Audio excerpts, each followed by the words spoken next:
All right. Game one between the Super Sugoi Senpai squad and Galaxy Knights is now underway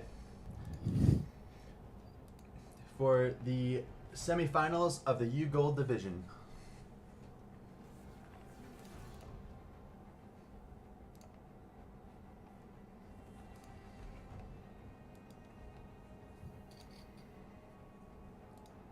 The first bands coming out are going to be Evelyn, Tristana, Jana, and Swain. So a little bit of a mixed bag here coming out from both teams.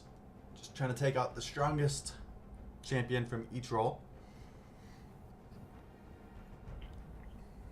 The Swain ban on red side is a pretty common thing we've been seeing lately, as he's just so strong in the current meta.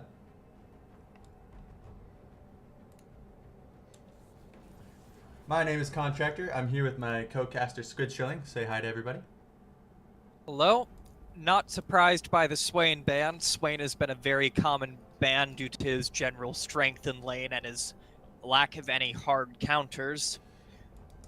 We've seen pretty much every second pick team ban out Swain. And the one time they haven't, they were punished for it in the last game we streamed, So a Scion first pick is pretty safe laner. And it's going to be instantly counteracted by the Cho'Gath. Although we have seen some Scion mids, I think it's probably going to fall off due to the Banner of Command nerfs, but we shall see.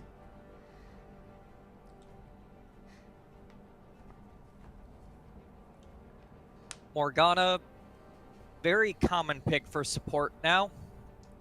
Provides a lot of utility for lanes by allowing AD carries to be a bit safer against harass, and gives late game utility thanks to Black Shield helping avoid getting CC locked. Yeah, the most common lane we've seen is the Morgana Caitlyn, but Caitlyn does not match up super well into Jinx, although Caitlyn still does win pretty much every lane. Jinx is one of the best counters, so we'll see if they still opt to go for that.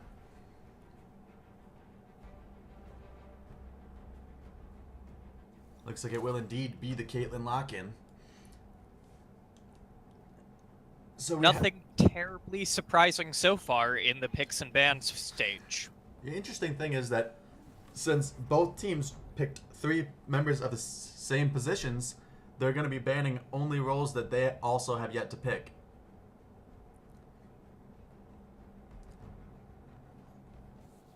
Galaxy Knights have opted to ban a jungler in Nidalee, whereas SX4 has opted for the Fizz ban. It's the second ban against the mid laner from GK.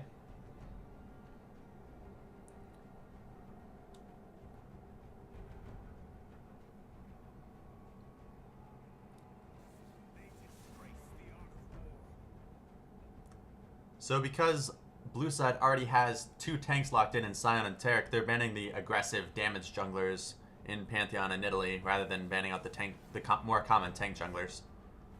Because their team's the team that would like to pick a tank jungler, which is probably what we're going to see. No, instead the Azir lock-in. He's not afraid of getting counterpicked on the Azir. I'd like to see the confidence coming out of the Galaxy Knights.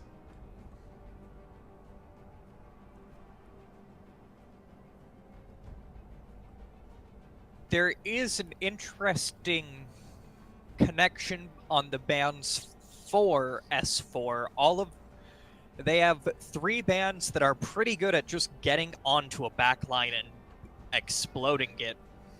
Fizz and Evelyn, both popular assassins. Volibear, if he can get to the backline, can really disrupt them. It seems like they're going with a more standard protect the AD carry strategy. Especially with that Nunu lock-in to buff him up. Right, and the Taric as a support gives a lot more options to keep an AD carry safe than some of the other supports might. And the final pick will be the Sejuani jungle. Like I said, they were going to be looking for a tank jungler themselves. The main differences between the comps is that SX4 has a 2 carry comp and 3 tanks, whereas They're all of the champions on the side of GK can deal damage. All 5 of them can get kills or can help deal the damage necessary in the team fights to bring the enemies down. The Azir pick does also suggest that GXK is planning to go a bit later into the game. Azir is not that strong early on. Though they are making the interesting change, Azir opting to bring Ignite instead of Barrier with a few seconds remaining. Hints at the fact that there's a possibility of Sejuani planning on coming mid a few times to help secure those early kills with that extra summoner. And similarly, where GXK opted for a heal exhaust bot lane, SX4 is going for heal ignite. It's a somewhat risky choice to pick into Caitlyn and Morgana, as those are 2 that are kind of difficult to push out of lane early or really threaten that early. And Sejuani has more options when it comes to ganking a lane or even counter-ganking than Nunu. And with the Nunu lock-in, maybe they were theorizing that Nunu is going to be all up in Sejuani's jungle, trying to steal away the camps, so Sejuani is going to be even more focused on the ganking. Could potentially be why they have 3 lanes set up very well for ganks, now that Azir has Ignite, and Caitlyn Morgana, as well as Cho'Gath, bring the CC necessary to facilitate those kind of ganks. The other interesting disparity is that Ziggs also is bringing Teleport along with Sion. That gives them a bit more ability to rotate and try to move to specific lanes to get objectives, but also could allow for better split pushing later on in the game. Ziggs in particular can be a huge threat on his own because of his pretty large ability to take towers, especially compared to most other mid laners. Yeah. We'll have to see if the 131 comes to fruition, and if it does, if the Jinx Taric Nunu will be able to disengage from the hard engage of Caitlyn Morgana Sejuani or not. Memory misread, that is what I believe is the case. They don't tell me anything, but I saw a schedule sometime last week, and I'm pretty sure it said BO3 before finals.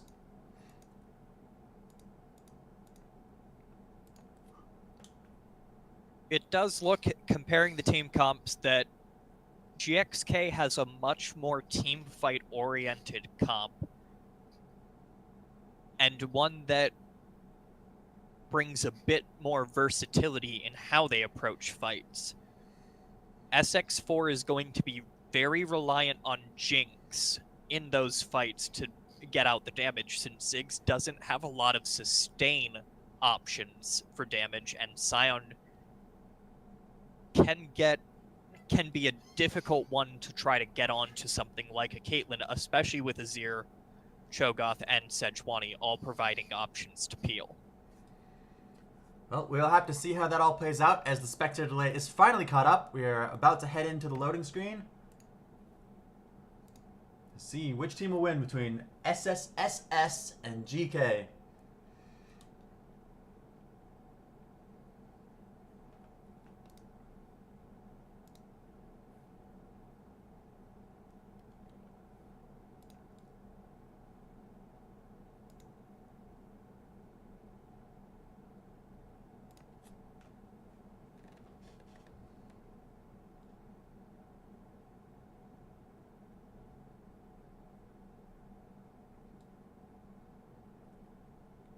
I have to say, it looks like red team's at a massive disadvantage as Sejuani wasn't gold last season like literally everybody else.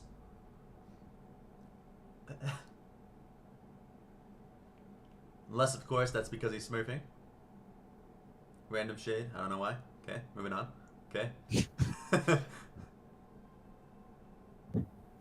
I'm glad you didn't make that awkward. Yeah, it's okay. It's not awkward unless you say it's awkward, Shelly. I did say it was awkward. You plat, yeah. This is you gold.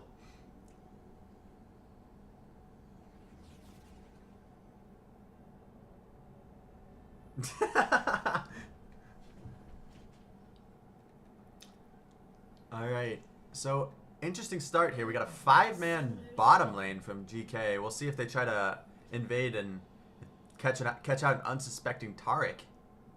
See if he's paying enough attention or not. The binding is going to hit, followed by the rupture. Taric still has his sums, but he's been CC'd to death. Caitlyn getting that first blood at only 42 seconds in. 41 seconds, my bad. Is a... Oh yeah, I have to set this thing up. Good call, good call. I have to put the scoreboard on so it doesn't look stupid. Okay. A very good move by red side. And some kudos to Morgana, not only getting the snare down, but also having enough presence in the game to think to get a ward down quickly so that the rest of the team could follow up and see the Taric to make sure he fell. Most definitely. Interestingly, Caitlyn didn't buy boots or a longsword or anything. She opted for a pink ward and another health potion. And I believe she started traps. I thought I saw one in that brush. Yes, there was a trap that stopped Taric from flashing away at the end. Both junglers starting on the bottom side. Looking for some early pressure up in the top side or potentially even the middle lane after the first couple camps have been cleared away.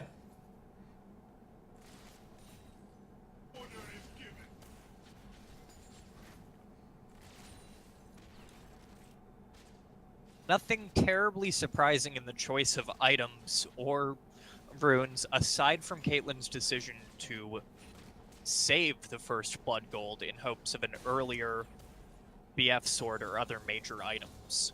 And you would think with the pink ward first purchase that Sejuani would be making level 3 gank or even a level 2 gank potentially could have happened in the bottom lane, but looks like that pink ward is just going to be mostly wasted, and due to Jinx's advantageous early wave clear against Caitlyn who started traps, they're just going to lose the pink ward for free. Seems like a missed opportunity there.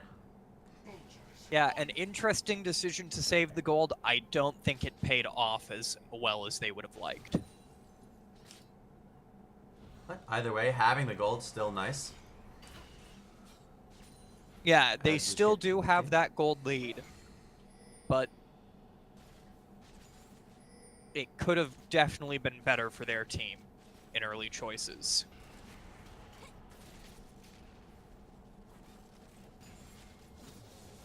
The first gank almost happened in mid lane. Nunu thought about going in on Azir, but Nunu's ganks are just not strong.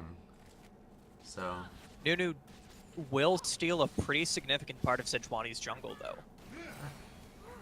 And allow Ziggs to get a free trade onto Azir.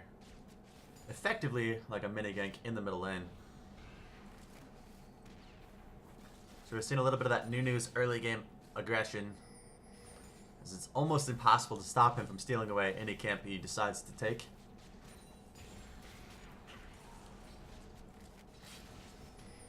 The binding lands, and interestingly, the other member of SS's bottom lane decides to take the trap. Which will get Jinx quite low in this lane. Both AD carries do have fleet footwork, so I don't expect any immediate deaths unless another binding lands. A pause came out.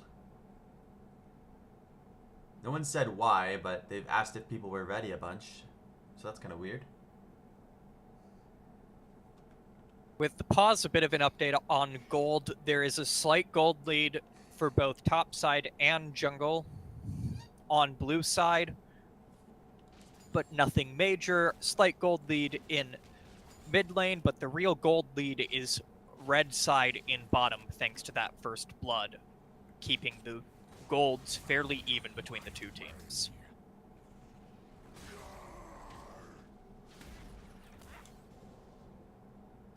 Don't you love it when this camera pans over the top lane and nothing happens even if everyone lands all their skills? It's riveting gameplay, guys. Oh, Cho'Gath's E is doing a decent amount of damage to Sion. A flash engage from Taric. The Nunu gank is coming in. But the snowball will just be spell shielded, and it's going to be a trade of 2 for 2 sums, but the 80 carry on red side is the one that ended up having to burn the sums. So it's still net positive for Super Sugoi Senpai squad. And now some action in mid lane. Sejuani's going to force the flash out of Ziggs because he missed himself with his W. I'm not sure if he didn't expect to have to burn flash or had already committed to it and was just furthering his disengage. Sion fairly low in top lane. Does have But the refillable potion, or crafting potion still going, but... yeah, and Cho'Gath is a bit too low on mana to really commit to any fight now.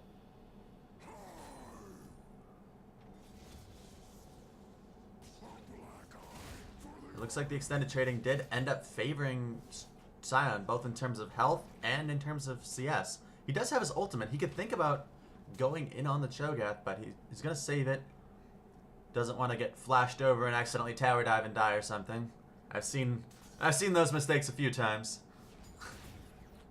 Oh, there he's going to burn the ultimate and get flashed and go into tower, but only one shot isn't too much of an issue.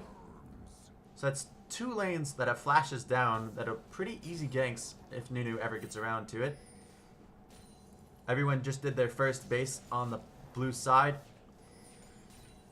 Pretty much within 30 seconds of each other, so it's interesting. And red side seems to have done the same, with the final recall coming through now. Despite Caitlyn's gold lead, it's not reflected in the items. Her and Jinx still have the same items built. Even though Caitlyn now is about 500 gold ahead, she should have been able to get boots where Jinx couldn't. The decision to still not get boots is an interesting one to make.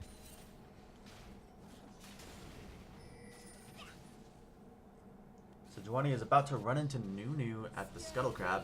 She's going to go in onto him. The stun is going to land, but no damage will be followed up by Sejuani, and Azir just does not have the early game damage for this, but both teams have committed to the fight harder and harder, and they're dropping extremely low. The binding is going to miss from the Flash Morgana, but the Azir shuffle is going to pick up both members of the blue side, followed by the exhaust into the Sejuani stun, and it's going to net them 2 kills. So that was a very good rotation mid by red side to get their bot lane there first. When he saw the Nunu at the Scuttle Crab, they hard committed to it immediately, and it really paid off for them. Besides the 2 kills, there is even a chance that they'll be able to knock down that turret. Looks like they will be hard committing for the middle turret. Jinx will be caught up in CS from this in the bottom lane, but first turret is definitely worth it, and it's going to make GK have a 2,000 gold lead in only 8 minutes. And with blue side being unable to take that turret, that will give Caitlyn a 1,000 gold lead. That is the major place where they've got the gold lead at this point. And it's exactly where you want it on this team as well. Yes. With 3 you tanks also to get do through. You do also have a pretty favorable gold lead that Azir now has around a 500 gold lead in mid lane. Azir does need that gold, as Azir's damage is not until a few items in.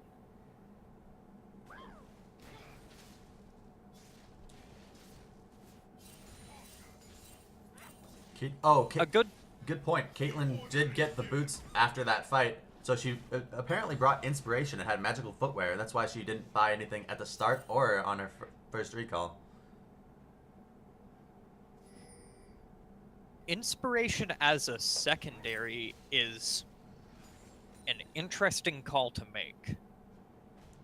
What? But for Caitlyn, it might be more valuable. A free 300 gold and 10 move speed. So it's nothing to scoff at in that regard. The Sejuani's going to go in, initiating with the ultimate onto the Ziggs. It'll lock her out from casting the E, but the Ziggs is just a little bit too squishy and doesn't have flash up for at least 30 seconds, so 20, 30 seconds ish. So nice repeat gank from the Sejuani, punishing the Flashless 6. It's been a good choice by Sejuani on where to focus the ganks. Azir's early game is not great, and the quicker you can get Azir out of that early game, the better off your team will be. It also has worked with Caitlyn being able to rotate mid and help on some of those ganks to get bot lane a gold advantage as well. Good point, Boltsy. It is the boots and the biscuit, as we see 2 biscuits in Caitlyn's inventory at the current moment. A nice trap coming up from Caitlyn. He's going to pick up that Nunu kill. He went a little bit too deep, and Taric actually flashed in with just his ultimate on. I don't know what he was expecting to happen there in a 2v4, but now Sion is ulting in to this 3v4. They are extremely low on the red side. We'll see if the Jinx can get excited. 1 kill is going to come through for the Jinx, followed up by the second one not quite coming through, but he extends a little bit too far, and a nice shuffle from Azir is going to pull him back in under the tower. The chase is back on from the red side to see if they can get on the Sion, but he is too tanky at the moment. Overall, a 1-for-2 trade in favor of GK. I think, I'm not positive, but I think Jinx might have ran out of mana for a rocket for him. Because I'm pretty sure he was in range of rocket for Amato at the time. Looking at it, it looks like, yes, the Jinx did run up too low on mana to continue a rocket form there. Otherwise, it's likely they would have been able to not only get that kill, but live. Definitely that move speed able to help get him out of that Azir shuffle would have been nice. And right now, there's a 1,400 gold lead for the Caitlyn. That is a very strong lead to have. Azir up 1,000 gold, and Sejuani up 500 gold. Otherwise, gold leads fairly even. And Taric actually has Futures Market and has used it twice already. So he's going to be down, I think it's 75 gold alone, isn't it? So that's 150 gold down he would be at this moment? Yes. Even further. And the Futures Market temporary gold has not been paying off for them in the short term.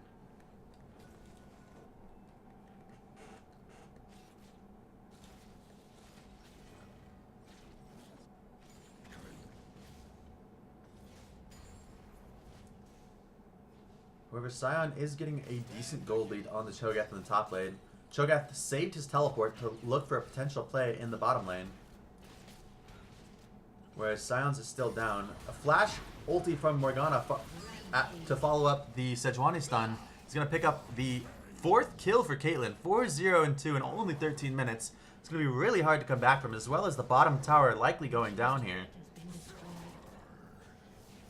Red side has a lot more control in the bottom side of the map. Not only do they have 3 pink wards out, keeping vision all in control. The top lane, actually. Sion is going to go in with his ultimate, but the Q is going to be flashed by this Cho'Gath. Sion is not quite low enough to be eaten, but it looks like that's what the play Cho'Gath is trying to get to, is to be able to eat him. The bot lane, actually the mid and the support roamed up as well from SX4, and they're able to secure the kill, bringing back in the one set of the map that they had strong.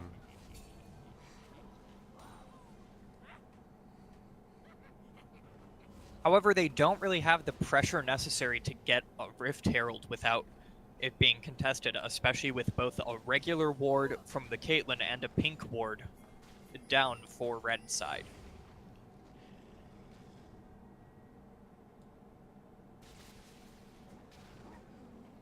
Next, Dragon will be another Ocean Drake. Red side has already gotten 1. And with the disengage that they have, that might actually be a viable late game dragon for them to heal up in between fights. Right, Jinx they might be extended here, but nope, just a little trade from Azir.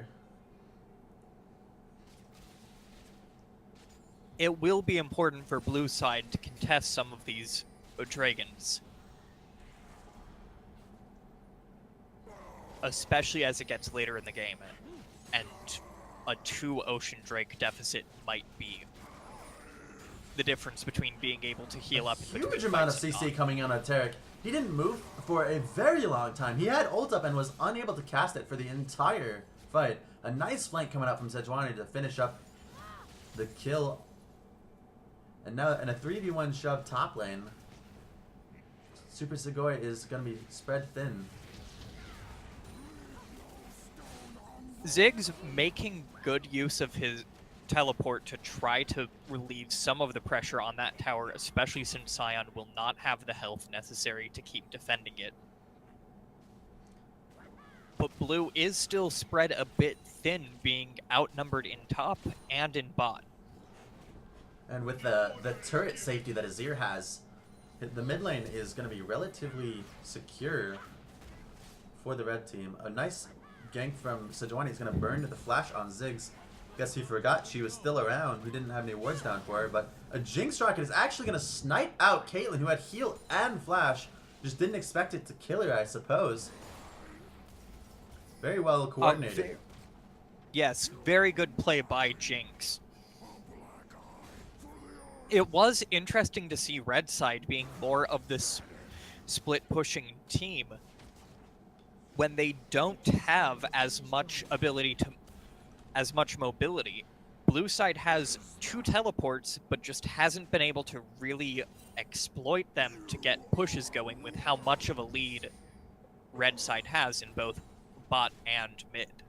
So with a minute 41 left on the Dragon respawn timer, I expect some of the pressure to shift down towards the bot side in the near future. The top tower is going to go down to Ziggs' excellent pushing power he mentioned in Champion Select.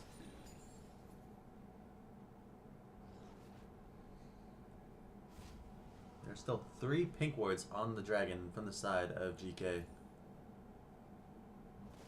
And they still have a ward down on Rift Herald and a pink in top lane. They have very good ward coverage out to make sure that they aren't going to lose any objectives without some contest. It has also looked like both teams have fully rotated. Bot lane is now going top, Cho'Gath and Sion both in mid. And most champions are at their first completed item. It looks like the AD carry from GK is the only one with 2 completed items. Oh, I take that back. Nunu actually has Cinderhulk and Frozen Heart complete. He has a massive CS lead on the Sejuani, but still a 300 gold deficit. I wonder if Sejuani has a decent amount of gold. Yeah, 1800 in Sejuani's pocket.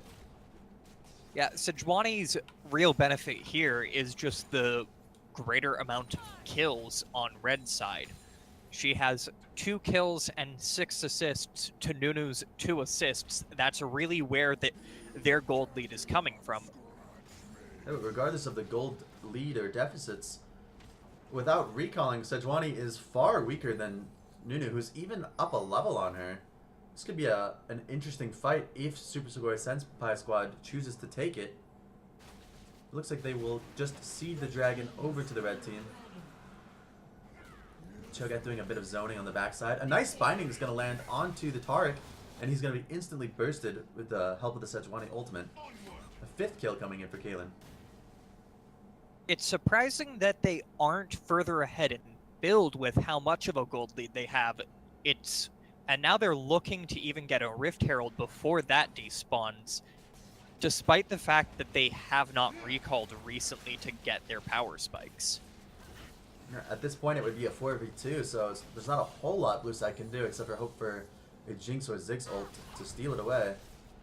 The Jinx ult and the Ziggs ult were both cast, but neither one is going to secure the Rift Herald.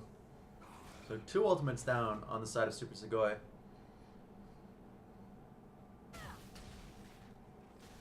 We're looking at a 2,500 gold lead for Caitlyn. She might even be able to get a 3rd item here. Yeah, that will be completed boots and starting on likely a rapid fire cannon. They just have a huge gold lead there. They have a similar gold lead in mid, about another 2,500. but they are still behind in top lane because Cho'Gath and Sion have not really been participating in the fights like the other four have. Oh, top lane, you silly island.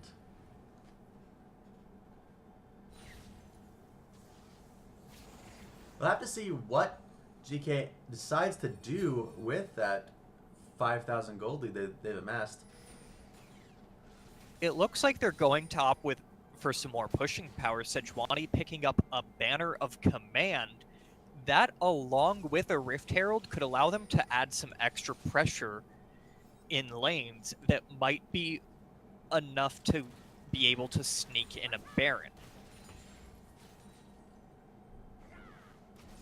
Otherwise, they could potentially save up some of that pushing to try to instead get a good setup for the Infernal Drake when that spawns, but they might not have Rift Herald by that point. Shogun bites away the red buff, and the Tark ult has already been expended. Sion is coming in a little bit late, but Nunu is following him up. They're trying to get onto the Caitlyn, but like we mentioned in Champions Select, they don't have a whole lot that can actually get to the AD carry. And now a full disengage is going to allow that double Ocean Drake to heal up GK and potentially let the siege continue. Right, as mentioned, while they do have... Red side just has a lot more options to keep Caitlyn safe. It's hard for Sion to really stay on Caitlyn when her team is nearby. The Rift Herald was summoned quite a ways back in the middle lane. I guess they didn't want to get interrupted and have it cancelled completely. The Sejuani ult is going to go down onto the Sion, followed by a flash Morgana ult. A lot of flashes expended on the blue side to get everybody out of the Morgana ultimate.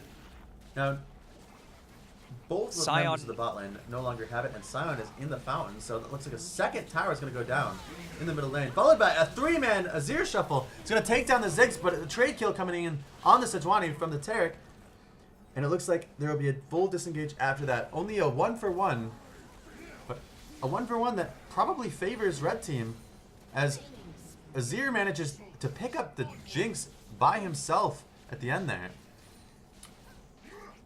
A bit interesting decision by Cho'Gath to continue pushing bot, even as the rest of his team committed to fights in mid. And he had teleport. So right, they will make a good push out of it, and it looks like it might have been the right decision by Cho'Gath, but it's been interesting to see Cho'Gath opt for more objective control when he could have picked up and narrowed that gold deficit had he been mid with the rest of the team. Either way, the middle inhibitor going down is going to create a lot more pressure, and it's going to really make SS think on their feet. Minute 30 left on the Dragon. And the gold deficit in bot lane has widened further, an almost 3,000 gold lead for Caitlyn. Caitlyn should be able to finish up a rapid fire cannon here. Meanwhile, they're looking at a 2,500 gold lead in mid, and they've reversed the gold deficit in top lane. GK very much in control right now.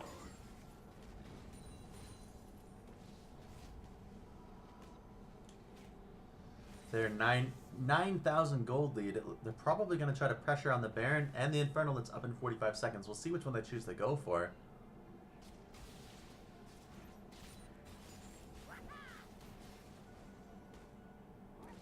Looks like they've moved the pink ward from bottom river up to top river.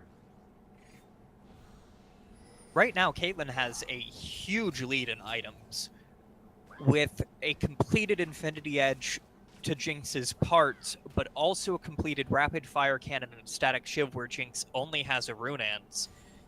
That's a lot more threat coming out from Caitlyn in team fights. In mid lane, Azir has both his Nashers and Rylai's, Ziggs only having a Seraph's and the Oblivion Orb.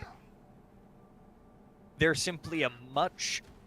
With that gold lead, they've finally translated that into having more built that's allowing them to put down a lot more pressure. And with the superior vision control that GK had on the top side, they had no way to face check or try to force a fight from blue side. So a free two-man dragon is going to be able to be taken in the bottom side. and that is an Infernal Drake, which is going to pair up very well with their 2 Ocean Drakes to make them even more threatening in a team fight. The blue buff's actually going to reset. I wonder if they're going to continue fighting over the blue buff. It looks like they will. But it'll reset once again. It's like nobody in U-Gold knows how to take blue buff. Azir will carry it though. Cho'Gath still pushing for game while the enemies aren't looking. He's got the Banner of Command as well, and he has it on a minion in the bottom lane. I imagine they'll try to force the Baron with that play. Meanwhile, also going to peel off the Baron. They have no tanks on the Baron. This is going to get Morgana extremely low tanking the Baron. It's going to make her drop to a single Ziggs ultimate. The red team was just not on the same page here. Sejuani is completely isolated. Now Cho'Gath is in a 1v4 while Sion is in a 1v1 against Caitlyn. Remember, minions are pouring into the blue side base. And it looks like the Sion is going to be the first to drop here. Sejuani goes a little bit too deep trying to pick up that Nunu kill, but then Caitlyn gets hit by a nice Tarek stun. But a 4-man shuffle from Azir is going to net him the quadra kill, 1v4. A massive play from Azir coming in. That was a spectacular demonstration by Azir, and with supers pouring into the base and minions pushing hard in bot lane, that's going to be a lot gained by red side here. They're going to get a Nexus turret from that push. They might get a second one before blue side can respawn. It looks like Azir might just be going for the game himself. He has a lot of attack speed. Tarek is up in 1 second. So is Sion. But we'll see if the Azir can manage to pull it off. He had red buff as well as the Ocean Drake healing him back up. He's almost full HP. He manages to dodge the flash Tarek stun, but it will go down in the end. Not quite ending the game, but... Getting the Nexus below 1,000, and blue is going to lose another inhibitor as a result. Azir got a lot for his team with that. I went from a, oh no, we lost this fight 4-1 in kills to a, holy shit, put that on YouTube moment. Very quickly. And it looks like they are going to get a Baron out of it before blue side can make it up to counter. Azir will not have the Baron, but it probably won't matter in the end. Another engage from Sejuani coming out. He's going to get the stun onto the Nunu, but the Morgana binding is going to miss afterwards, followed by the Rupture missing. Nunu's going to sacrifice himself in the end to try to help the rest of his team regroup. But the Tarek ult coming in, Morgana's extremely low. Cho'Gath is dropping low on the front side as well. 2 kills picked up by the blue side. And now with the Jinx's flash auto attack, Caitlyn was dropped in the end as well. So that was a 2 for 3 in favor of the blue side. They should probably not have tried to pick that fight without Azir there, as he is their star carry at the moment. The middle inhibitor on the blue side has respawned. There still definitely is a substantial gold lead in favor of red side, and with more pressure they can get more objectives. They've just been choosing some interesting fights that have not been working out for them recently. Yeah, and it's really allowed Super Sugoi Senpai squad to get the gold onto the Jinx. Jinx is getting to that point where he might be able to deal out enough damage to kill the front line before they can kill Sion twice and Nunu from the red side.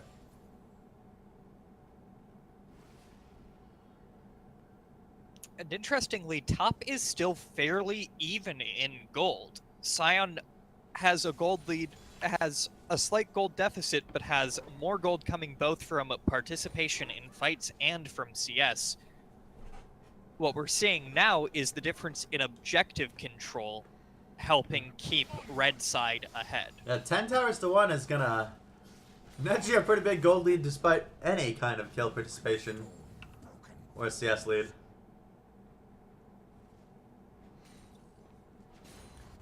So we'll see if those minor throws are enough to get Super Sugoi's Senpai squad back into the game or not.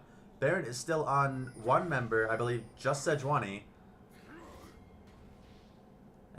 And they are going to push both with a Baron and a Banner of Command. cannon minion. It's a That is melee minion. Oh, it's a oh, it is a cannon minion. You're right. Yeah, I thought they used it on a melee minion for some reason. That is a very The strong Scion ult's gonna push. come in. It's actually gonna hit Azir, followed by the two-man Q from Scion into the Ziggs ult. Is gonna pop both carries from GK. This is an absolute nightmare for them. This is gonna be 4 for 0 in that 5v5. A fantastic play coming out of the Scion with great follow-up. It's gonna get Super Sugoi Senpai squad back in this game. And that's really cutting into the gold deficits here. It's down to only a 2,000 gold lead in bot lane for red side. They are back to being behind in gold in top side. However, the middle inhibitor did drop during that fight. Caitlyn wisely picking up a stopwatch here. And realizing that they kind of need him alive to win that fight. Yes, it is interesting. Caitlyn and Azir should be a very strong combination in team fights, but Scion and Ziggs did very well to take them out almost immediately. The Cloud Dragon has now spawned, but with the jungler in the top side, there is a small risk that a Ziggs or a Jinx ult could take away the dragon from the red team. The Jinx ult has been shot a little bit too early, and actually nobody's going to stand in range of it. This is where vision control is becoming more important. Blue side lacked any vision on that dragon, which made it very difficult for them to try to steal it with either of their long-range ultimates. As a result of being pushed into their base so much recently, they don't have a lot of vision control elsewhere. Another Sinol's going to come in, and it's going to miss everybody, but actually deal some damage to Azir. A 3-man Q is going to get interrupted in the end with a flash Nunu ult to try to separate the backline from his team. The Tark ult is going to be on the Nunu, so he's going to be safe, but they're under the tower of Azir, and everybody's going to drop extremely low. Ziggs is going to pick up a snipe kill onto the Morgana, as well as Caitlyn landing a max range Q to pick up the Nunu. A 1-for-1 trade in the end. And this is where the Cloud Drake difference, where the Ocean Drake difference is really coming in. Azir's able to maintain the push with the rest of his team. Cho'Gath recalls briefly and teleports back in. They simply can have more players there. 4v4. They're sieging the top tower, actually. They did it without minions. Caitlyn had to burn heal for some reason. I'm not entirely sure why. Maybe that was a misclick. 3 inhibitors have now been dropped, but they look a little bit hesitant to try to fight the 4v4. It looks like they're going to try to play it slow and use the minions to do their dirty work for them. The Taric stun is going to hit just Sejuani, but the Nexus is dropped extremely low and nobody's hitting the Caitlyn. So despite all the efforts of everybody and a bunch of people going down, Caitlyn is going to take out the Nexus 20-18. A fantastic game from Super Sugoi Senpai Squad and GK. I'm excited for game 2. We'll see if any of that late game energy that SX4 exhibited will be seen in the earlier stages of game 2 before everything snowballs out of control. Either way, a fantastic game. 51-53 in assists. A very, very close one. They pulled it back down to an 8,000 gold lead only in the end. Any final words you would like to say before we go to a short intermission? We said during Champion Select that it was going to be very difficult for Blue side to get onto Caitlyn in team fights because of the rest of that composition. That really came in that last fight. They just couldn't get any of their damage onto the Caitlyn before Caitlyn could take the Nexus. Yes. But interestingly, looking at the post-game stats, neither carry on red side out-damaged their respective opponent. It really was an effort mostly by Sejuani to get them that early lead. All right. And with that, we are going to go to a short intermission while they set up game 2. Thank you, and stay tuned, everybody.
Oh, yeah.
All right, and we're back with game number 2 of the semifinals of U Gold between Super Sugoi's Senpai Squad and Galaxy Knights.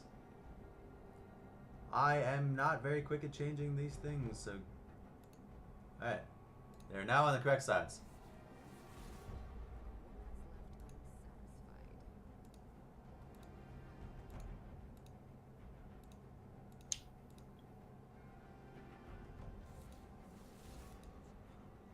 The heel was because Unagi told you to? That's funny.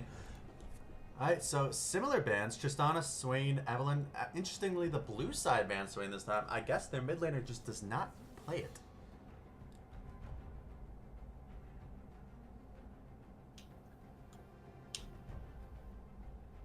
Still getting Evelyn and Jana bans. It doesn't look like either side is going to change up their bans too much here. We'll have to see if they do any picks to take away from the enemy team then. The Azir is going to come through. They thought that 1v4 was too clutch. They couldn't let that go over again.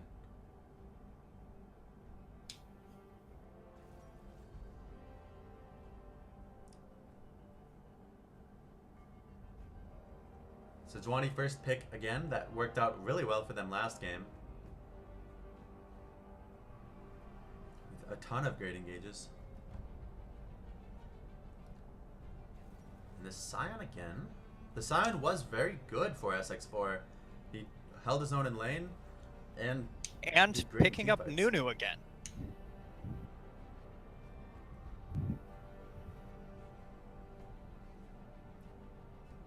So very similar team comps. I wonder if it's going to be the Caitlyn Morgana lock-in again during the duo selection. There is the Caitlyn. And there is the Morgana. And there's the Morgana. Looks like the only difference so far is that Azir has been taken away. Guess they thought that was the core issue.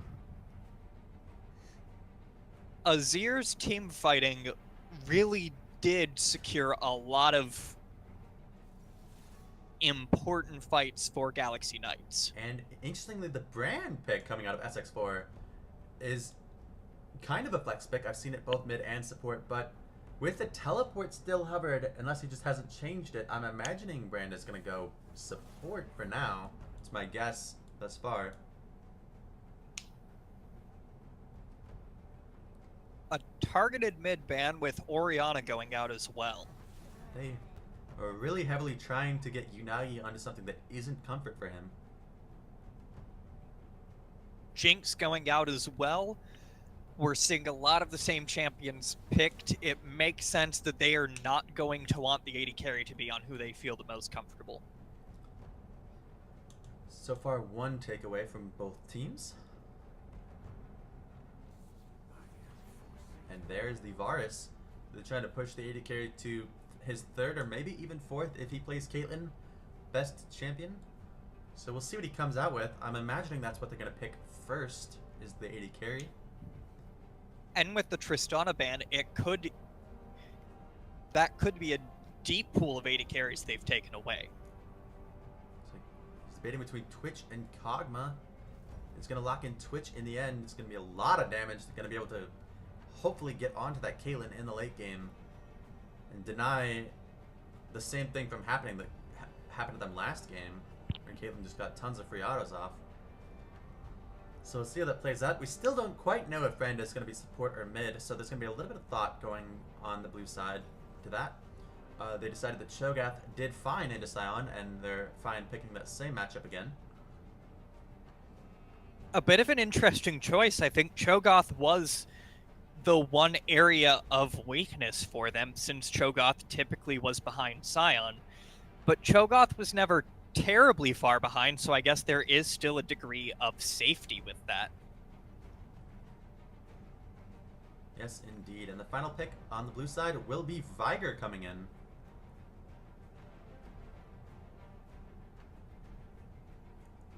Viger has a decent ability to stop the Sion engage. Not actually stopping Sion, but he can throw his box out on the rest of the enemies, preventing them from moving forward to help Sion's engage after he ults in. So that could be something they're looking towards. And Braum to help counter that early aggression that Caitlyn Morgana brings and see if he can get Twitch out of the laning phase. Also a very good choice for team fights, because Braum can help Twitch out with Viger specifically. A good ability to block some of that heavy damage Viger could otherwise get out. Interesting matchup indeed. It looks like SX4 has gone once again for teleport on mid lane, even on Brand. And they're still bringing Ignite in their bot lane, despite it not really helping them out too much in the last game. It's an interesting decision because Twitch Braum loses lane 99% of the time to Caitlyn Morgana. So to bring Ignite is really showing that you're hoping your jungler does something about it. Last second change, actually. Viger swapped off of Ignite and went over to Cleanse. An interesting choice, but perhaps worth it if Brand is going to be a threat, and also potentially with Sion ultimates and Braum ultimates. You can stop the temporary stun that comes along with his Sion ult to make sure he can flash out of the queue and get back to relative safety.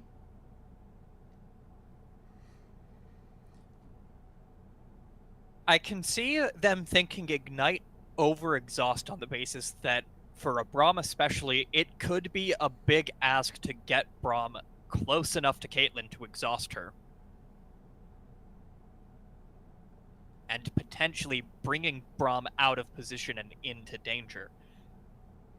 However, it looks like they've given up some of their potential to split push. Brand is not as powerful at pushing alone as Ziggs is. And it looks like both teams are going for a more traditional team fight-oriented strategy.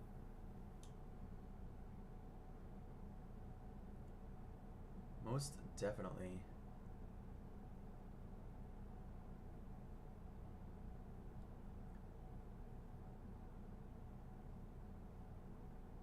Braum, however, potentially gives more options to disengage than Taric would, especially with his ability to block those projectiles.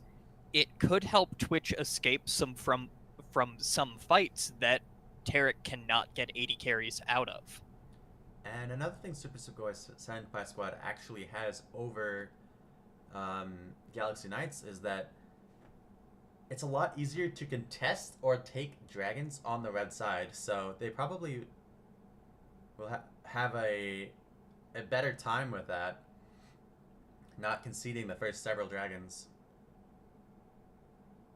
Right, and the Brand pick especially does make more sense into Sejuani and Cho'Gath because Brand does have some natural ability to shred tanks, it can help Twitch out as well, getting that front line to drop before trying to move on to Viger and Caitlyn.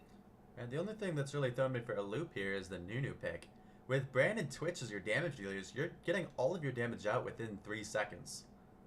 Like, the Nunu doesn't make a lot of sense to me. Twitch is a champion that doesn't pair well with the Blood Boil.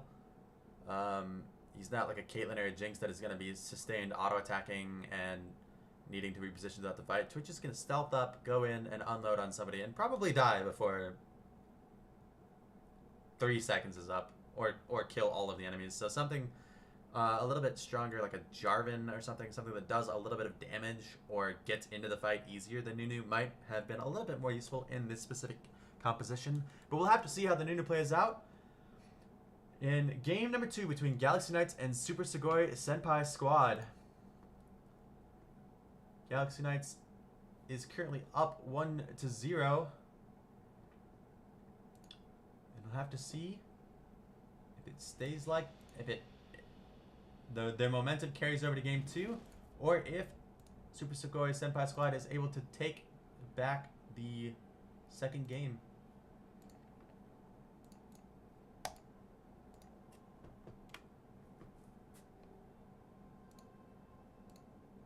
Santa Braum, truly a man of taste.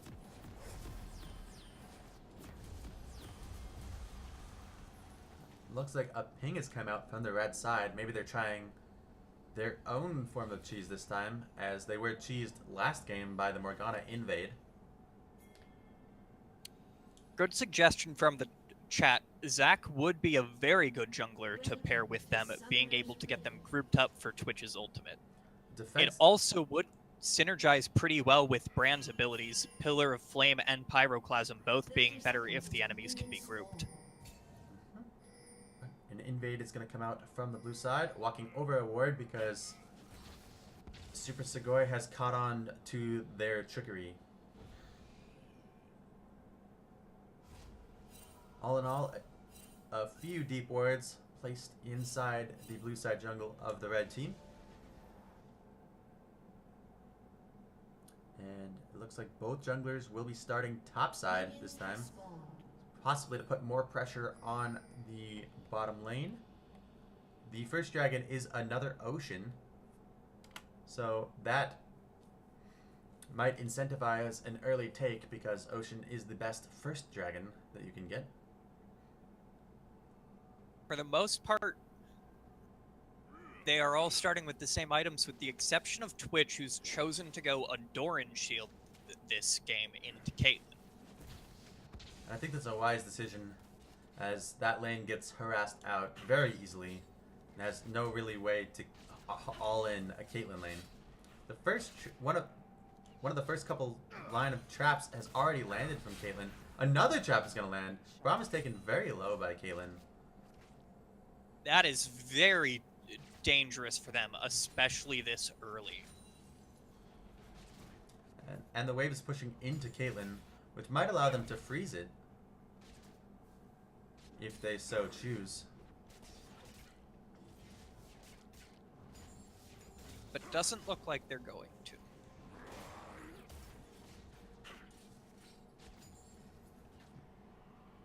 We'll just be shoved right back out. Eating them cupcakes is correct. A binding's gonna land, and actually Twitch late flashes. He didn't flash the initial binding, but he rethought it after a little while and said, maybe he took a little bit too much damage. With how low they've already gotten and Twitch is flashed down, this is not going to be a fun lane for them. Plus an 8 CS lead. Another binding is gonna land onto Twitch. The trap isn't gonna connect, but it's the constant pressure coming down from the Caitlyn Morgana lane. Might be something they should have taken away. We'll see if they get punished for not dealing with that bot lane that crushed them last game. Twitch has been held to only 4 CS so far. That is not a good sign for the long-term longevity of their team.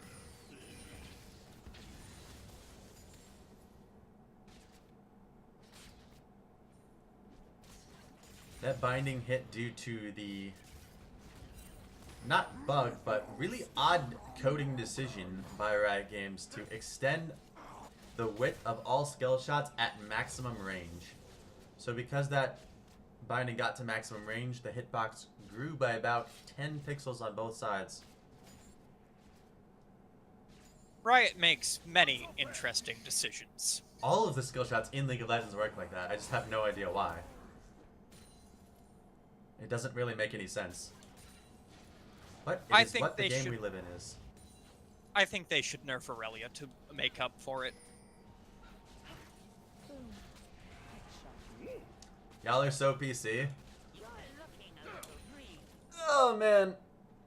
I don't know if I'd agree with that, but on this stream we've been pretty decently PC. I like Riot. I like a lot of Riot's changes, so I'm not super opposed to it. It doesn't really, like, it's not like a net positive or a net negative. It's just weird. It just doesn't make sense. So Cho'Gath being a little bit bullied in the early game again by the Scion. He's got dropped extremely low. The Q is going to land, and Cho'Gath is at about 5 HP. The flash is followed up, and that's First Blood solo kill coming out of the Scion with Nunu in his back pocket just in case he needed the assistance. That's going to help mitigate some of this bottom lane disparity if the Scion can make it to help out the bottom lane at some point with his teleport. As it stands, there is a 350 gold lead in bottom because Caitlyn has been absolutely dominating the CS, 37 to 19. It did look like Cho'Gath mildly underestimated Sion's damage in the top lane, but with a pink ward behind the tower, they don't seem to have any idea Sejuani's there for the dive. Nunu is nowhere nearby. We'll see how this plays out with Twitch still not having flash. A binding is going to land onto the Twitch because Braum flashed over it. The teleport's going to come in from Sion, and now a second teleport coming in from Brand, but maybe a little bit too late. Nunu's going to come down as well, and they're going to pick up the trade kill onto the Sejuani. Brand is going to get the stun onto the Caitlyn, and that's going to be a 2-for-1 trade of kills, with only Morgana barely skipping out, and all 5 summoners burnt from the bottom lane and jungle of GK. It's going to lead to an early dragon from Super Sugoi Senpai squad with a tied gold. Despite the strength of that play and demonstrating why the Brand teleport was a good choice overall, it doesn't help Twitch out necessarily that much. He's still at a 500 gold deficit because Twitch died before those 2 kills could get secured. And it has caught Cho'Gath up massively in lane. He's got a 14 CS lead, and the towers dropped very low. Might be under a 4th HP by the time Sion gets back. So hope Cho'Gath can hopefully not get solo killed again. He did pick up the early Raptor Cloak, signifying he's going for that same strange build. I think I accidentally paused the game. I'm proud of you. We're gonna watch that last 2 seconds, okay? There you go, we're caught back up. Nervous ticks when I push buttons on my keyboard. Twitch falling even further behind. He's at only 22 CS at 7 minutes. Yes, 700 gold differential at 1600 gold is disgusting. That's why I was a little bit nervous when he picked the Twitch into Caitlyn Morgana, because like I said, there's pretty much no way to win the lane. I did again. No, that was actually lag. The second one was lag, and I'm pretty sure that I can't speed up the game. So it didn't. It was the whole game lagging. I swear, it wasn't me. It's another thing where the Braum pick, while helping out in team fights, isn't necessarily that great in lane. He doesn't have any real way to pressure a Caitlyn, and he's just as vulnerable to getting harassed as Twitch would be.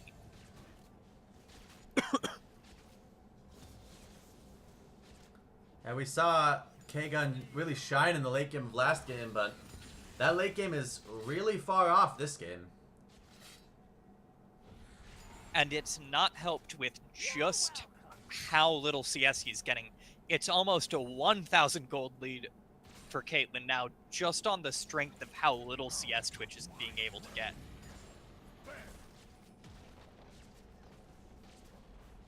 Yeah, with the melee support, they can't even help him CS underneath his own turret. He gets very few of the CS under his turret, and none of it not under his turret.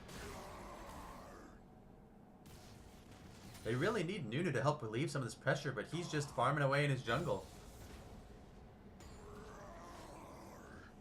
Sion still seems to have control over the top lane, can shove it in and trade as much as he feels necessary. He does have the catalyst to help sustain him. Flash is going to be expended by the brand, but it's going to be perfectly gauged with the stun, allowing a free kill going over to the Viger for just the 2 ultimates, no sums even burned. We're getting close now to the summoners refreshing on the rest of the teams. Bot lane, this is where there's really problems with the Twitch Braum decision. They just can't defend their lane. It's to the point where Caitlyn now has a 1,600 gold lead.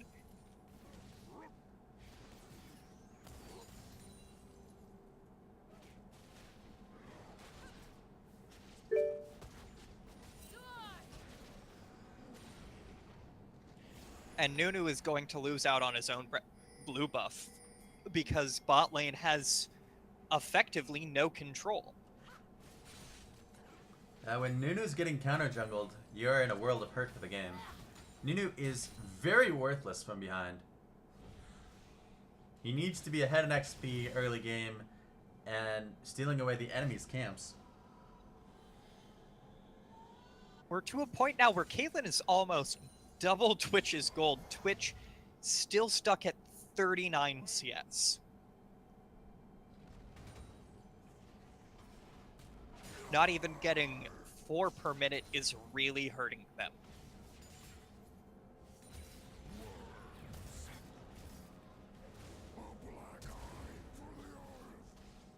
Teams rotating now. Morgana a bit slower on the rotation. Through onto the Cho'Gath, but they have very little damage between Sion and Nunu trying to take down this Cho'Gath. He's just walking away. He did already burn the flash, but the Rupture's going to land onto the Sion, and it looks like they have enough CC. They are going to be able to take him down in the end. We'll see if they can give the kill over to the Brand. It looks like they're trying to. The Brand does land the E, and the Comet is going to take him down. A kill gifted over to Danazon Fire. It's going to really help them out. But it does force him to use his teleport to get back to his lane. And blue team now securing a Rift Herald. You see the difference that comes out of this bot lane choices. They've effectively lost 2 towers to their choices in bot lane. The Banner of Command has been completed by the Cho'Gath. It looks like he already used it somewhere. Sejuani ult is going to go wide. He used it in bot. Oh. He did use it in bot lane on a cannon minion to help with the push. It looks like they might even get mid turret now. The Twitch tried to proc the stun, but did not quite. He actually autoed the Morgana instead of the Viger for that last auto attack, so he didn't get the stun onto the Viger, allowing him to barely escape. It looks like red team is going to try to regroup up for the dragon, knowing that Viger cannot participate in the fight. But they're in a big danger given that Twitch has so little built compared to Caitlyn, who's already got an Infinity Edge. Binding's going to land onto Brand, get him to about 1/3 HP. A lot of flashes are being burnt.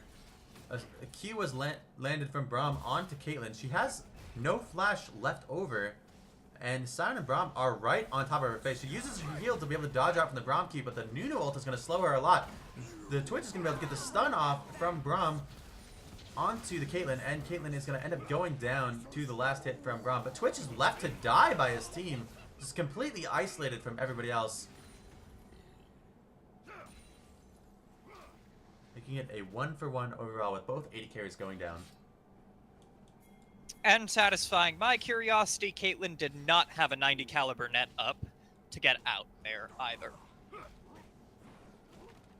Looks like they're still going for the dragon though. They have the Nunu consume.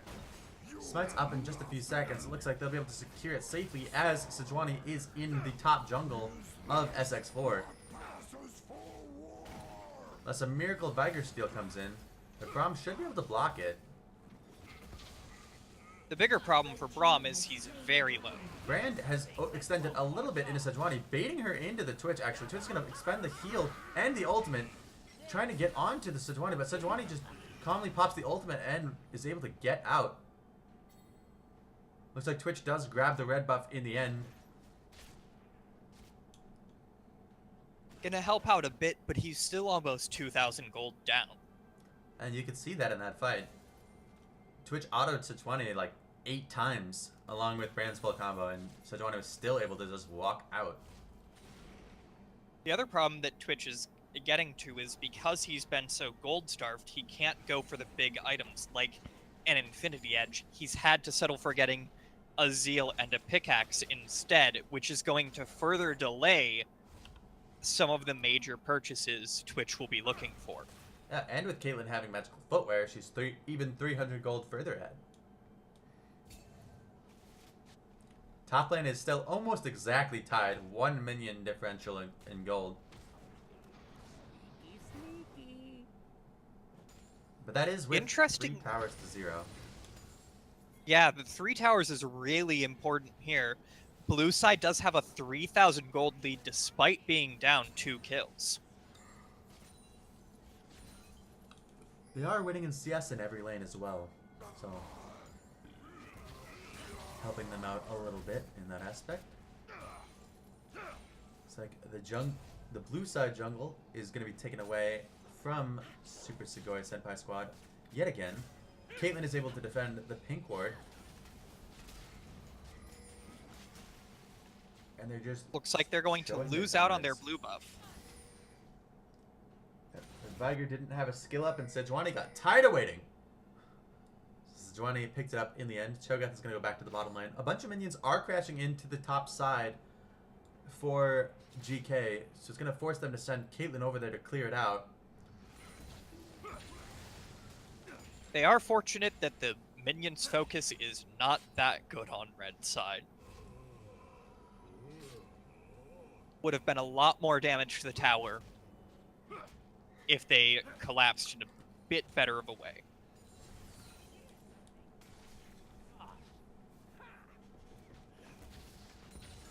Right now, red side is fortunate that they do have both an Ocean Drake and a Mountain Drake. Ocean Drake will also be the next one coming up. It does give them a bit more of a late game threat should it get that far in, which will be necessary with a Viger being able to farm up constantly. Last game we had a sort of a miracle comeback coming through from SX4, but I'm not sure they even win the late game in this composition. Right. Especially with the Nunu pick. Nunu is going to be a very difficult champion to continue with in the late game. There's just not a lot of damage on Nunu normally, even less when you can get to the point where his ultimate's going to deal less damage even with a full channel than an 80 carry would just autoing for the same period. Yeah, and interestingly, it doesn't seem like GK is feeling any pressure to force anything. They're just calmly walking around, denying as much gold and vision as possible, waiting either for SX4 to slip up or for the eventual Baron to spawn. Then This is where the tower control can become important. Red side has to play a lot further back to be safe compared to blue side. Cho'Gath, again, pushing for game in bot lane, while the opponents are not looking. the game score is 1-0. GK is up over SSSS. A binding is going to land onto the Nunu, followed up by the Sejuani and the Morgana ults. Nunu has a nice flash over the Rupture and over the wall to barely escape. Braum is gifted an escape by jumping to the Twitch. A flash ulti from the Viger is going to be countered by the Braum engage. But everybody has dropped extremely low, but there's just not the damage on red side to pick up any of the kills. So Braum is going to be popped, and Sion is going to be able to bear the ult away. Caitlyn used Flash to land a key, but it was not enough damage to pick him up in the end. However, this did cause everyone on the side of SX4 to back off, netting them the bot lane turret and the kill on Braum. An important thing to note here, just in terms of positioning, Brand's ultimate did a lot more damage than it should have been able to as a result of Sejuani bringing it back to the rest of the team and Morgana bringing it back to the Caitlyn. Had they just stood a bit further apart, they would have been able to keep that Brand ult to one bounce. It's the little positioning things that can really make the difference in team fights. This is a best of 3, I believe. I'm like 60% sure. No one's corrected me when I said that out loud, so. Feel free to correct him on any and all things when he says them out loud. If they had that exact same fight and Twitch isn't this far behind, they would have easily won that. That's the kind of fights they need to win the game. They need to get the gold onto the Twitch before they can pull that off. Right, and the fact that Twitch has been gold starved has hurt them doubly because Twitch had to get the Zeal instead of just continuing to work on an Infinity Edge. He still has no Infinity Edge when Caitlyn's got both the Static Shiv and Infinity Edge.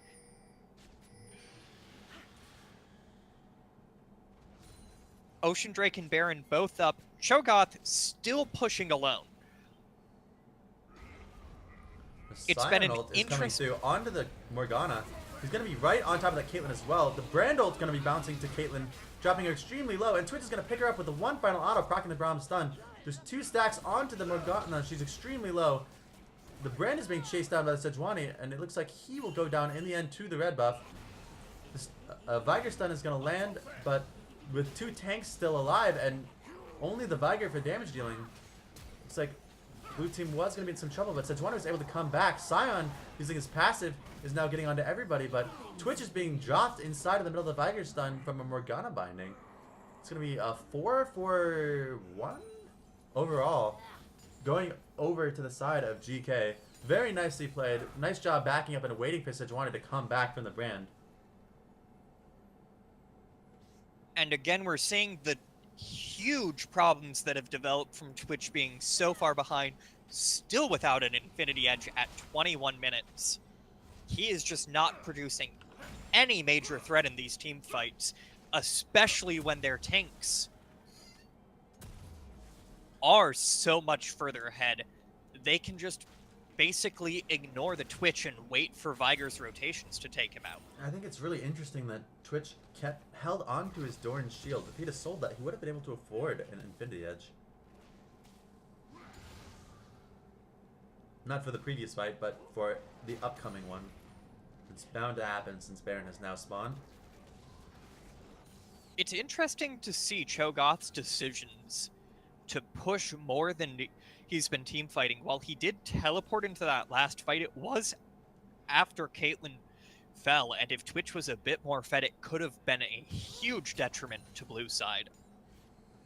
But so far, his team has not been that punished for his decision to split push more than grouping. Well, Twitch is currently down the equivalent of an entire Zeal item in gold. So it's kind of difficult for them to punish. Nunu is going to... Nunu and Sion are taking the dragon and just giving over the Baron. They don't know that they're on it. They're going to find out right now, but it's maybe too late. The smite came through, but the consume is able to finish it off before Brand can get there. Which, now picking up the Infinity Edge, still has Doran's shield.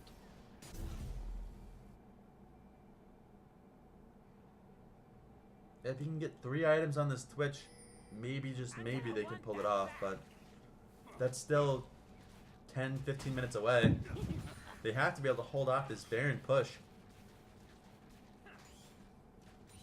And with everyone on the blue side recalling and spending their gold, it's going to be an issue, to say the very least. This is where the Nunu pick, again, is also not helping out their team. With how far behind their AD carry is, they need more of a threat to come from the jungler. Sejuani is actually going to land onto the Twitch. It's going to force his flash and his heal and Braum to tank for him and go down in the end. A nice pick coming in there from GK is going to allow their push to continue.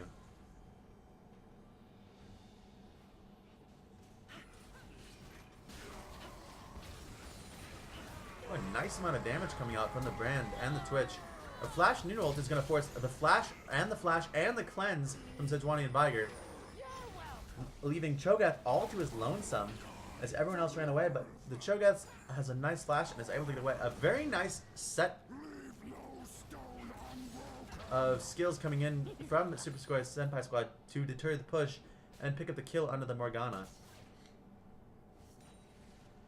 We're getting some of the danger of Cho'Gath typically being split from his team. He was later to that team fight than everyone else, and it did allow Red side to simply have a numbers advantage, even if they are still very far behind in builds.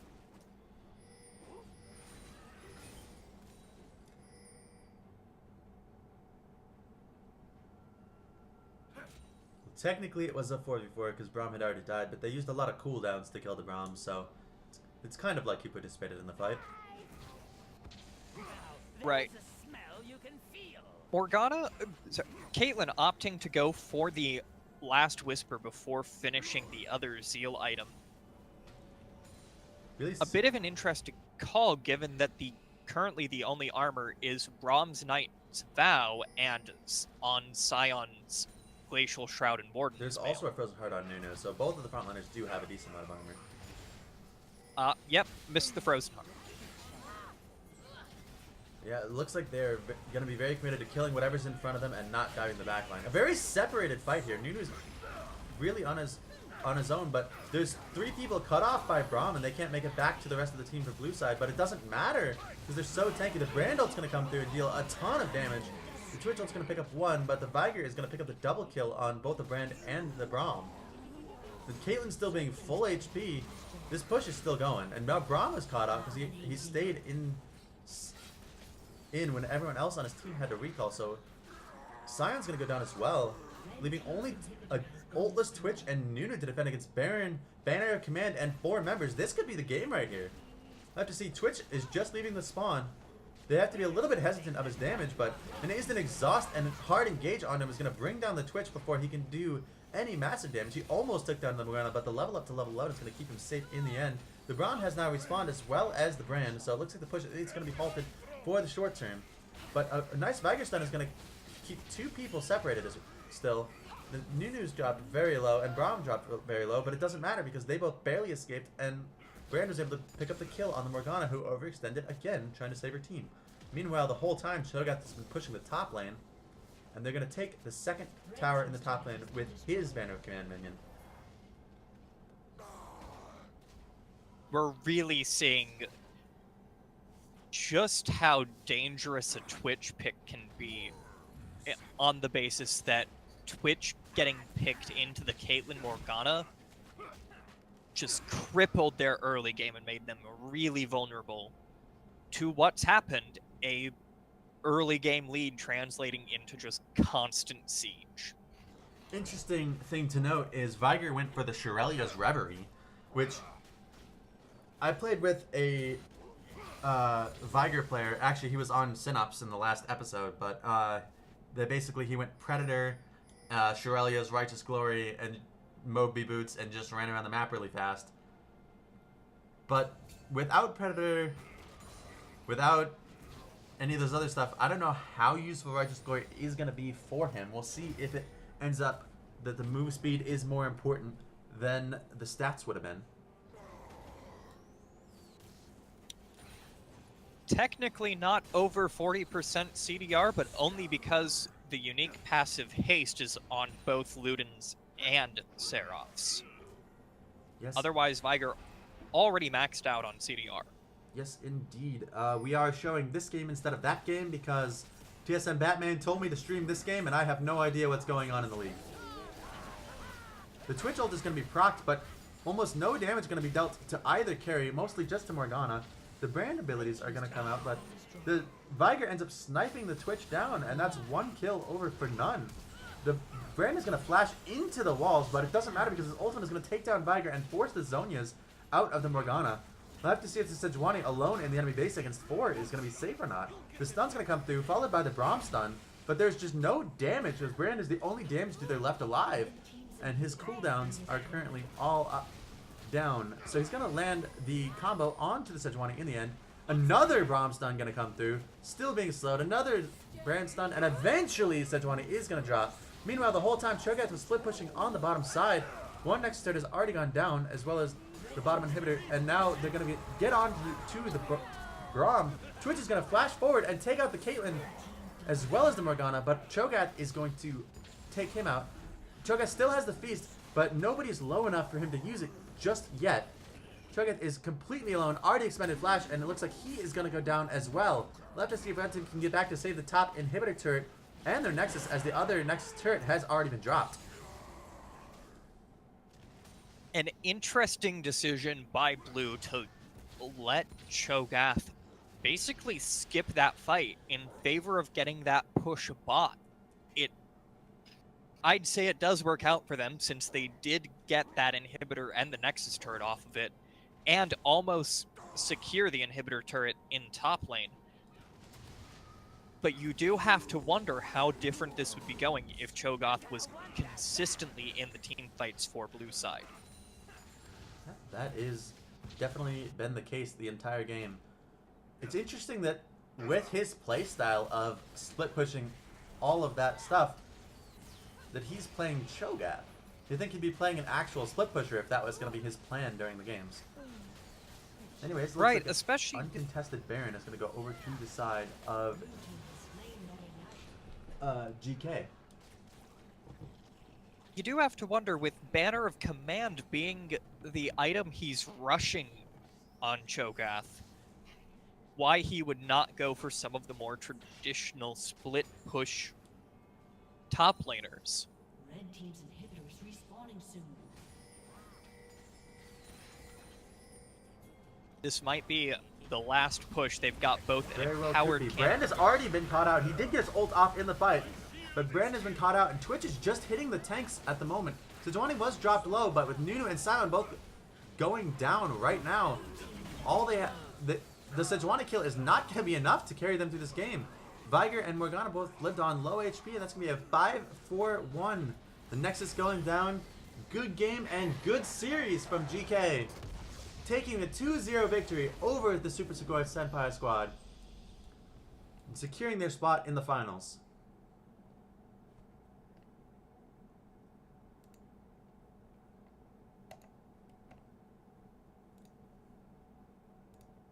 Overall, a fantastic series. Not quite as action-packed as Game 1. But you definitely would have to give any kind of MVP you could give to Unagi for carrying both games. He did his job. Yeah, a 9-1 performance on Viger in that second game, and his stellar Azir in the first game. And did Very anybody strong. clip that Azir highlight? Because that shit has to be spread. If an entire chat forgot to clip that, you're all banned. All of you. Show damage dealt. Alright.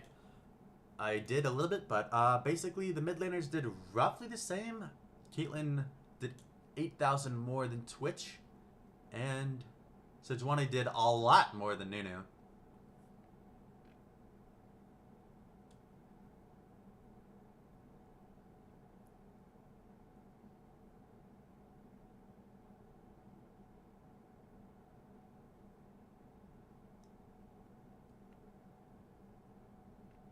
So, there you have it. Sorry I didn't show your game. Would have if I knew that was going to be the thing. I got yelled at last time, so if a representative of the winning team would like to have an interview, I will do that for you. Well, actually, Squid Chillin will do that for you. Is that the case?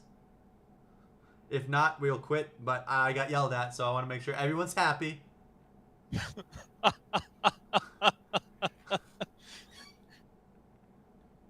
give us that interview. All right. Shilling, did you get the link to the Discord? Yep. All right, just join like any voice chat in there that you can join.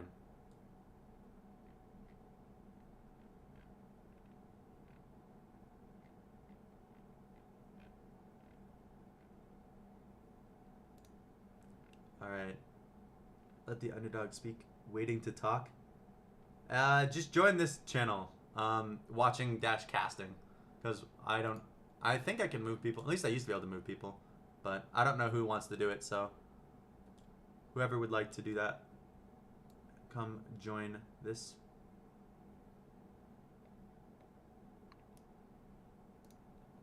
Welcome, Unagi. Oh, hello. Hola, hola. Wait, her whole team. Hello. Wait, her whole entire team. I think that's a little Send too. nudes.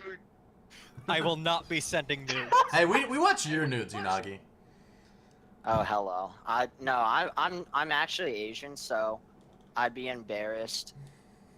Hey, Unagi's a child of God. It's fine. I can tell you, I have plenty of Asian wait. nudes from Grinder already. Oh, good old Wait, grinder. was that on stream? Oopsies. Whoops. That shit should have been on the stream. Oh shit. Earlier for being too PC, I guess we're making up for it now. I got you, man. I am the rated R Love 20. That's my name. Just loving it. So how do you Just feel gonna about be that radar. win, man? I We was. feel pretty good. Sorry, what? I'll just talk to this. We're feeling pretty good. I did my research on this team. I know they were super overconfident. Talked to a little bit of trash in regards to our match. So I mean, we came in with a game plan, and we followed through and ended up ending the result we thought it would. Very nice. Always good to shut down people who are trash talking. Squid Shilling, you have any questions? All right, so obviously we have to start with the highlight, that Azir play. Oh yeah. They were saying, Azir, get out. They're like, run away. And I was like, run? Come on. This is the play here. Very good play, I think. Running definitely would have been the wrong call there. Gonna submit that shit to like highlights. I mean, it was really. I don't say that it was my play. The team got them all low, so I just pressed a few buttons and they died. So it's not like too impressive on my account. I didn't really do much actually. You guys said I was the MVP, but I think our Sejuani did a little more. Like early game, helped me win lane, helped bot do well. So All around fantastic play from your whole team, Right. that's for sure. Especially in that first game, Sejuani's early ganks did help you get ahead on Azir. Since Azir is such a late game dependent champion, when strategy for that game was a key part, those early ganks, to make sure Azir could make it to the late game as early as possible. So something I was curious about, why was your game plan to have your Cho'Gath split push both games? Well, that wasn't exactly the plan. It was more like, hey, Cho, come mid. But, it just ended up that he drifted to side lane. Yeah, realistically, we just wanted him to match the Scion and just keep pushing the Scion to keep him out of the fights, because we knew the four of us could deal with them. So let the tanks have their noodle fight, and we just did our thing. It ended up working out, so double banner of command as well with the push. Yeah, it seems they Not could bad. not address our double banner of command. And it was interesting to see that because it seemed like you had the weaker of the two teams in the first game in terms of split pushing, yet you got a lot more split pushes down than they could. Yeah, it just seems like they couldn't deal with our CC. macro. Yeah, and they seemed to be just panicking every which way instead of actually making their own plays. I mean, even the first game, it just started, we snowballed with the first blood catching up their support. Just disrespecting, it looked like he was AFK in the bush. Yeah, it definitely did. Did you have a backup plan in case they had picked or banned away your Caitlyn Morgana lane? I play any champion that my team demands. I'm just a puppet. We pull the strings. Fair.